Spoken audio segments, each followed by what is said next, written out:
আসসালামু আলাইকুম। প্রবাসী ভাইয়ের উদ্দেশ্য দুটো কথা নিয়ে আসলাম।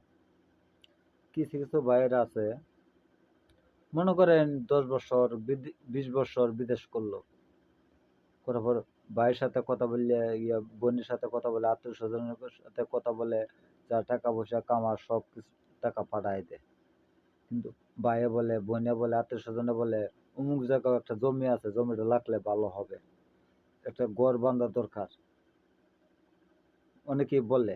কিন্তু আপনি সব টাকা পাঠায় দেন, যা কামান, যে কামার টাকা সে বুঝে, সে প্রবাসী বুঝে। কিন্তু সব টাকা আপনি পাঠায় দেন, কিন্তু লাস্টে আপনি 10 বছর 15 বছর বিদেশ করে যায় সেরা বাড়িতে পাইলেন কি, জমা জমি লাগছে, ঠিকই লাগছে, কিন্তু আপনার নামে লাগায় নাই, লাগছে আপনার বোনের নামে, আপনার ভাইয়ের নামে, আপনার আত্মীয় স্বজনের নামে।